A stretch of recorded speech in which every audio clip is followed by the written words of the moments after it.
Ang usap-usapan kagabi, nung yan ay lumabas istorya, ito ba ay nagbabadyang martial law? Sapagkat tinanggal na yung mga tao na maaasahan sana nating ibalita sa sambayan ng Pilipino yung totoong estado ng ating seguridad. Sapagkat kung wala nang magsasabi ng totoo, pwede silang gumawa ng isang kwento na mayroong panganib na sa ating seguridad, whether external or internal. Vice President ay may apelyidong Duterte. At ang sabi ng Malacanang, hindi raw po importante, hindi relevant ang papel ng Vice President ngayon, kaya siya tinanggal at hindi sinali sa National Security Council. Bakit hindi nila pinapaliwanag? Bakit kinakailangan tanggalin bilang miyembro yung mga dati ng Pangulo sa National Security Council? Tinanggal din bilang miyembro at aktibong bahagi ng National Security Council si dating Pangulong Joseph Ejercito Estrada. Tinanggal din si Pangulong Gloria Macapagal Arroyo. Tinanggal din si Rodrigo Roa Duterte bilang miyembro ng National Security Council. Wala nang transparency. Ang usap-usapan kagabi, nung yan ay lumabas istorya, ito ba ay nagbabadyang martial law? Sapagkat tinanggal na yung mga tao na maaasahan sana nating ibalita sa sambayan ng Pilipino yung totoong estado ng ating seguridad. Sapagkat kung wala nang magsasabi ng totoo, pwede silang gumawa ng isang kwento na mayroong panganib na sa ating seguridad, whether external or internal threat. Bakit mo kinakailangan tanggalin ang madami ng naging Pangulo? Mayroong wisdom yan, mayroong discernment ang mga yan, may lamig ng ulo yan, kalmado yan, at makakapagbigay ng tama na advice sa kung sino man ang Pangulo. Dito makikita mo, kaduda-duda yung ginawang reorganization. Ito ba ay nagbabadyang martial law? O ito ba ay nagbabadyang na malapit na tayong tumungo doon sa pinangangambahan na lahat na magkaroon ng isang armadong sigalon o hidwaan laban sa ating kapitbahay na China? Bunsod sa pag-udyok ng ating alyadong Amerikano. Importanteng malaman natin ito. Dahil pag nagkaroon, whether ng martial law o ng gera laban sa China, apektado ang buhay ng bawat isang Pilipino.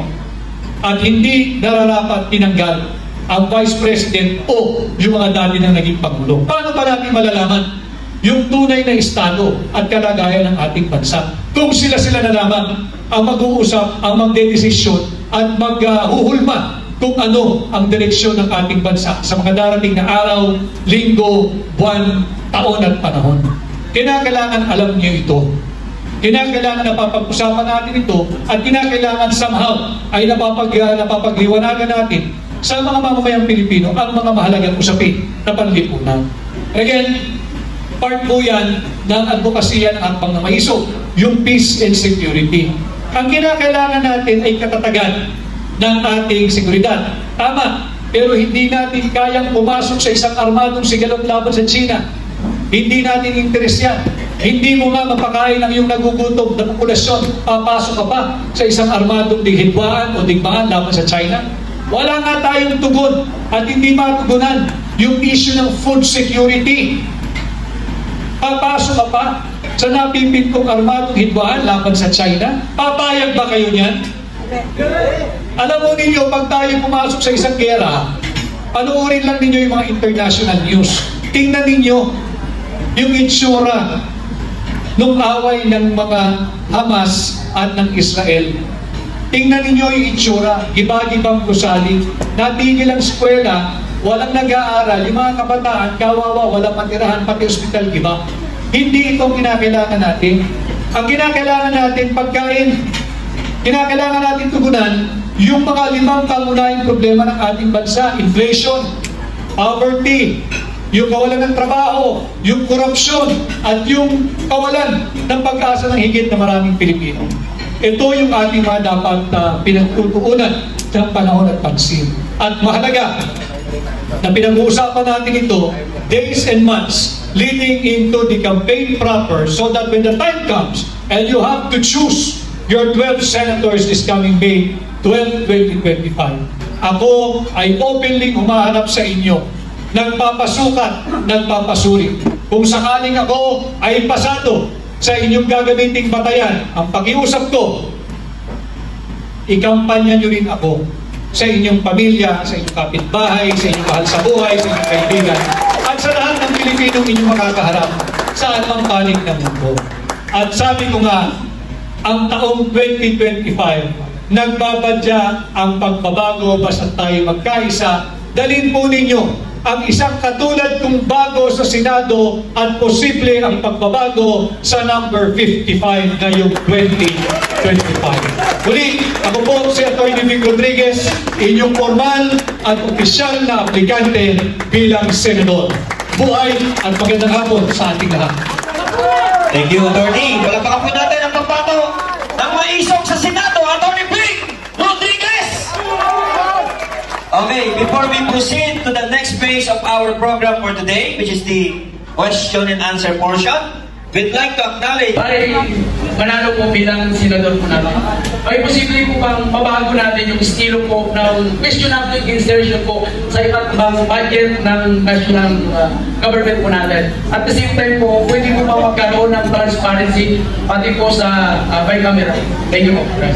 Thank you, kabayan, at magandang hapon po muli. Bilang tunay at maisog na oposisyon, tayo ang magiging tinig, mata, tenga ninyo sa Senado.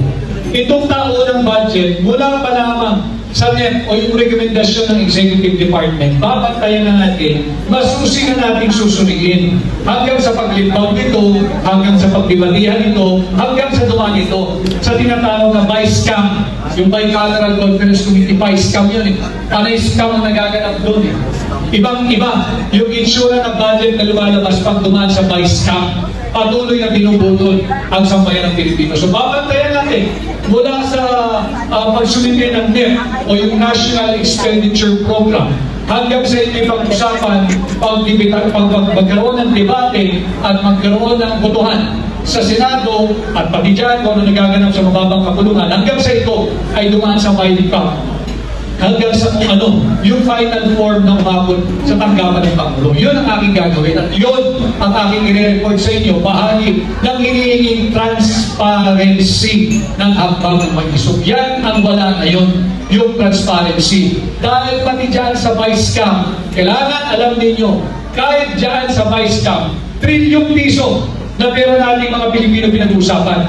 Hingan mo sila ng minutes o ng record of what transpired during the Vice-Cam, wala silang may papakita because they do not keep a journal of what happened during the Vice-Cam meeting. Bakit tayo babayad? Trilyon piso ang pinag-uusapan, walang record ng minutes of the meeting. Ano ito? Butulan?